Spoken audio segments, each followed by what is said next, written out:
first want to say thank you so much for taking the time out of your busy schedule to hop on the Life Coach Zach podcast today. My special guest today is Chandler Bolt, founder, owner, CEO of My Self-Publishing School, which I am a proud student of. There's my 20-minute timer. Back in 2020, I decided to go on the journey of publishing my own book, and I was thinking if I should go the standard publishing route or the self-publishing route. And as I did more research, I realized that the self-publishing route was right for me. Looked around at a bunch of different schools that could help me on different coaches that would provide the most value in me self-publishing my own book. And I ended up going with My Self-Publishing School. So Chandler, it's a pleasure and an honor to have you on the podcast today. Yeah, great to be here, Zach. Thanks for having me. Absolutely. How's your day going so far? Great. Real good. Awesome. So, your story is very, very interesting. You had a friend who passed away, and you turned that tragedy into something positive. Tell us a little bit about that. Yeah. So I had a friend that unexpectedly passed away when I was, 21, I want to say. And I found out after he passed away that he had been to one of my random trainings and had written the shell of a book. And so it was just this major life moment where the night before he passed away, he told me about his dreams and goals. And then I remember talking to his dad after the funeral, and he said, Chandler, Kendall was my only son. He's the family name. I'm old. I can't have more kids. The only good that can come out of this is if people's lives are positively impacted by the fact that this happens. And that just hit me. And I realized I'm living for two. And I'm living to accomplish my goals, but also his goals, and kind of just looking in the mirror and realizing that one of the only things in my life that was really making a difference was the work that I was doing, helping people with books. So that just kind of inspired me to double down and ultimately launch Self-Publishing School. And then it's kind of been on a tear since then. Absolutely. Well, that's obviously a tragedy, but turning something bad into something good. And at this point, I believe you guys have helped publish a few thousand books, right? How many books have you guys published? Yeah, so that we can track, and there's a decent amount more that we don't know because it's self-reported. But it's at least 6,000 books in the last 7 years. So we publish 1 to 3 books a day. Amazing. Well, we're going to add another book to that tally because my book is going to be published in the next few months. And the reason why I wanted to have you on the podcast here today is to tell my audience and speak to my audience about publishing a book, right? About the feeling that you get when you publish a book. And I don't know that feeling yet because my book is not published. And I've been putting a lot of time, money, attention, and energy into publishing my own book. And I'm at a point where I'm 30,000 words into it. Nice. I followed most of the steps in the process as far as the mind map goes and the outline. And I have a really good product on my hands. There's so much psychological barriers that go into publishing a book. Some days I feel really proud and I feel like this book is going to make a big impact and I'm going to be able to share it with a lot of pride in me. And there's other days where I'm like, it could be better. Should I add more diagrams? Should I take out more word? Is there too much fluff? So what's some advice you have for me at this point in my publishing journey? The book is done, but I'm going back and forth. The next step is sending it to an editor, but I'm kind of at a fork in the road. Yeah. Oh man. So you're saying specific advice at that exact point in the journey? Please. Yeah. Yeah. I would say get your rough draft done. And until you get that rough draft done, nothing else matters. And keep working through your outline that hopefully you created. You get your mind map, your outline, and then the new book I talk about. And I know you were showing your copy right before we started, so I know you're walking through it. So it's the more writing method. And so the first 4 steps in the process, there's 8 milestones. And then now we help with 2 of them, which is the cover design and the formatting. So we actually, I don't know if you knew this, if you even knew this, but we just rolled that out a month or 2 ago. We're doing this for people. So those first 4 are so critical though. And getting the rough draft done, so important. And you said you're about to reach out to editors. So the advice there is get an editor before you need it. And that'll be kind of a good right. accountability mechanism. You're like, I got to Absolutely. get it to them, but then just also know that good editors are probably booked out. So, but then keep focusing on the rough draft. You'll move into the self editing portion after that, and then start working with that professional editing Yep. editor to make the book sing. Amazing. Thank you so much for the advice. So you're here today on your virtual book tour, which is one of the pieces into creating a business around your book, right? And so many people have ideas and concepts in their mind on how they can start a business or create a side hustle that's going to allow them to be more financially free and retire early and all these things that we see on YouTube, right? The flashy cars, retire early. And I think having a book is so important. And I know you see the value in that. So talk a little bit about ways in how people can write a book and use that to leverage their business. Yeah. So when I think about using a book to grow your business, first off, you got to write a great book. That book needs to be specific to the thing that you teach or the business that you do. So those need to be aligned. And that's kind of a given. That's a starting point. But then I look at how do you strategically structure and market this book so that it brings in more leads, sales, and referrals, right? So more leads, these are people who hear about you because of this book, right? So using me as an example, there's a bunch of people who end up finding my book published. They would never know. They would never know about self-publishing school until they found this book, right? And then, so that's more leads, more sales. These are people who already know about you, who decide to do business with you because of your book. The root word of authority is author. You can't spell the word authority without the word author, right? So when you become an author, you become an authority. And then a lot of times that's the differentiator for people to do business with you. And then the third bucket, getting more referrals, I look at that as, okay, give 2 copies to every new customer. And then and then one for them and one for someone they know who needs help with the thing that you help with. And now you're turning customers into active referrers, Yeah. right? And so that's a big thing because they would never hand out your business card, and if they do, that person's going to throw it away. But they will hand out your book because Mm-hmm. that's adding value to someone, and it also starts a conversation about you and your business. Sure. Sure. Amazing. And I just want to provide you with more conviction that what you're doing, not that you need any more conviction, but a little, an anecdote on how the impact you're making is reaching more people than you even realize. Because I myself am working on my book. I've been working on my book on and off now for about 3 years. 3 years. I go three months full steam ahead. I got 20,000 words. I scrap it.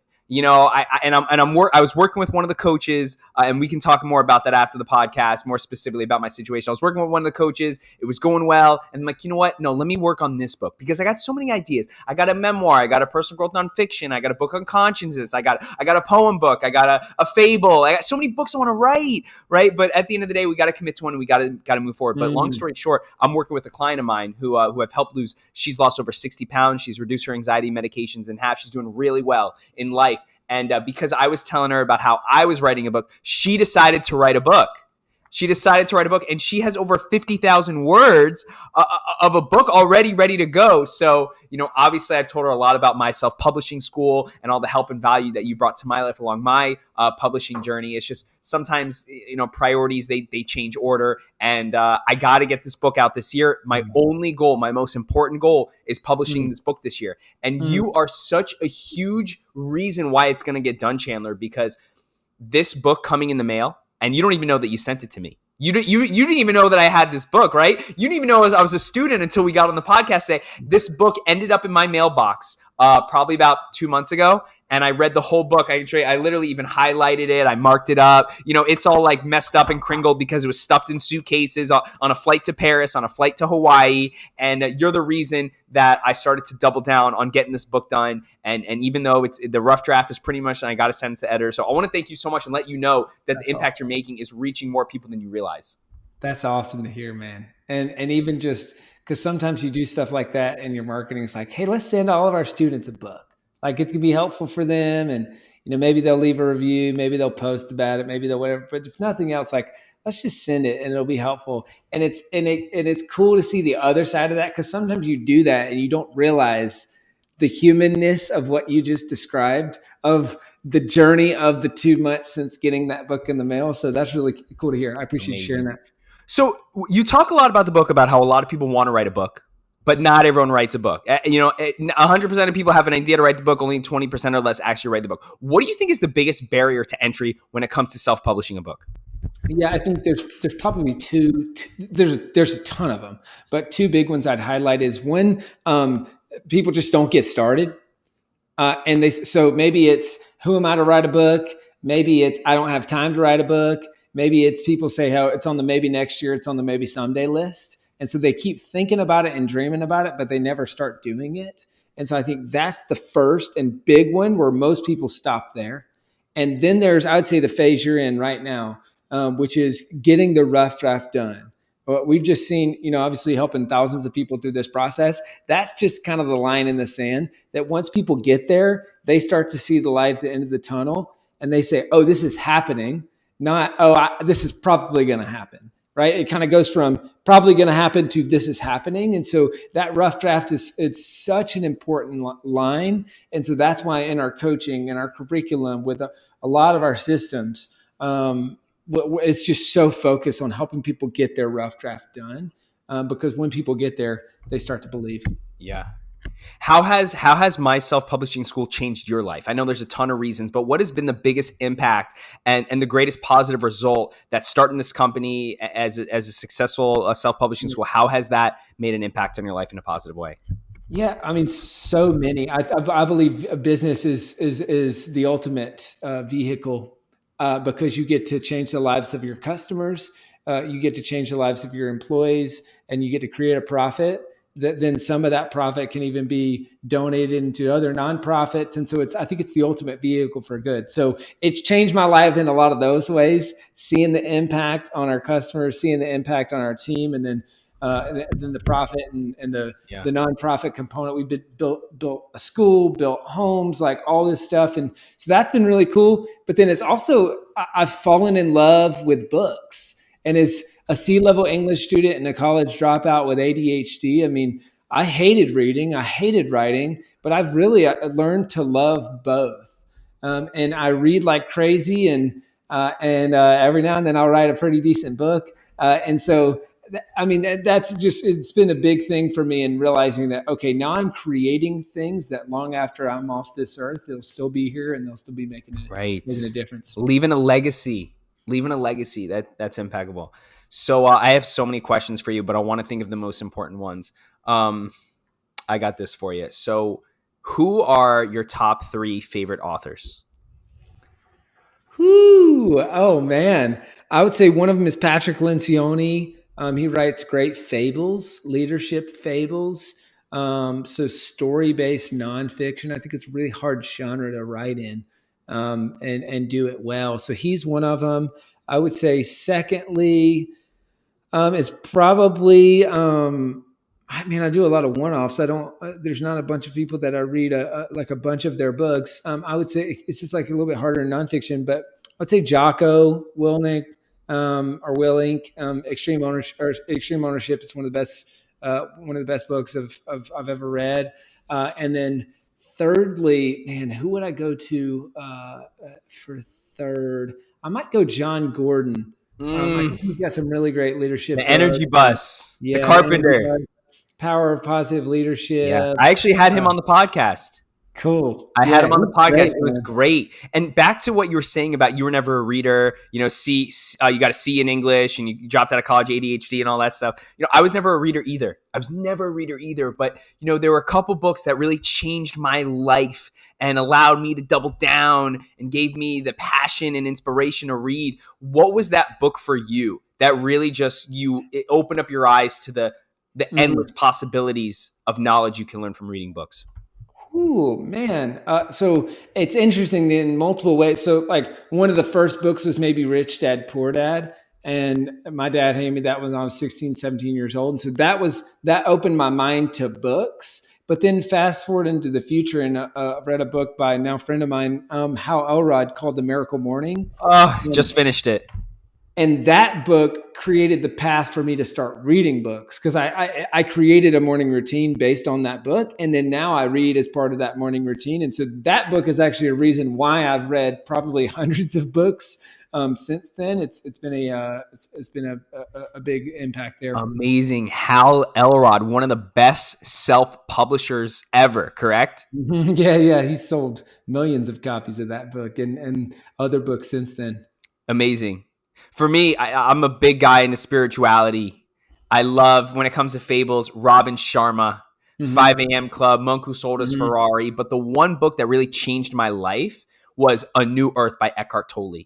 That book, and I've spoken about it so many times, the awareness that you start to cultivate of your thoughts and how you're not your thoughts, you're the awareness of your thoughts, is really just amazing. And then Dr. Joe Dispenza, I'm sure you've heard of him, Becoming Supernatural, incredible book.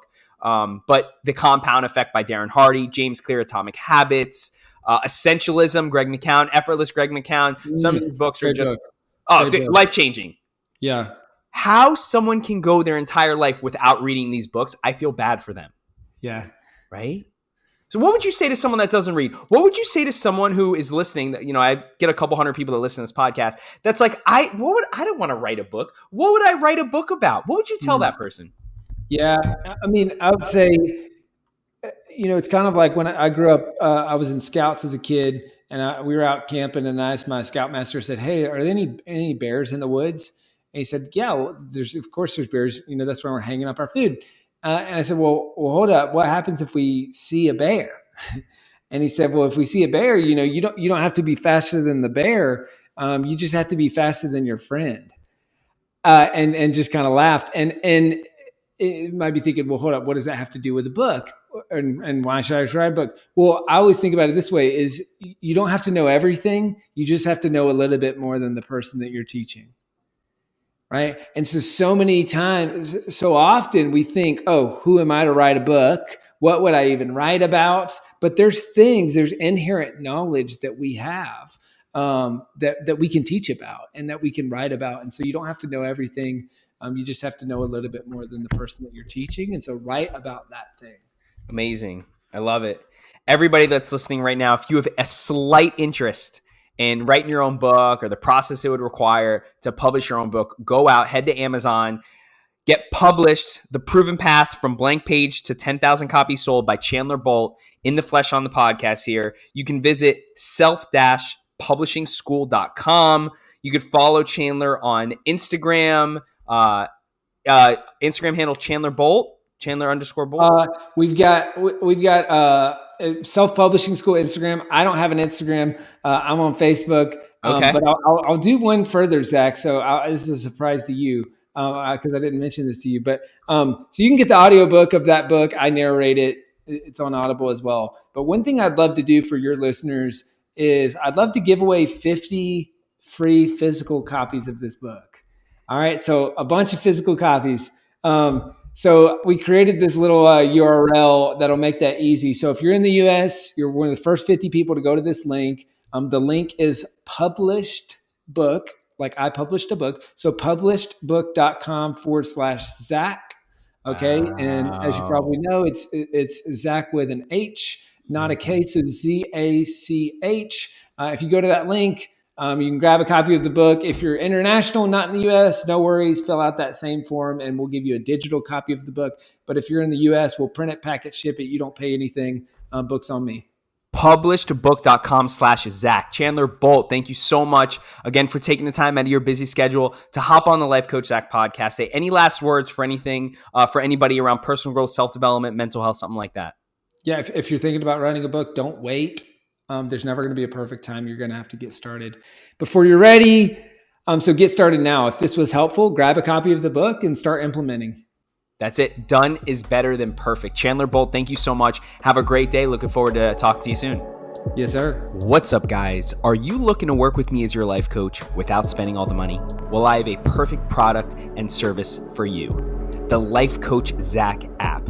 I recently launched the Life Coach Zach app earlier this year, and it has a ton of resources and services that are perfect for you, including, but not limited to, guided affirmations, guided meditations, exclusive podcasts, and mindfulness exercises for you to live your best life. Head over to lifecoachzach.app and download the app today.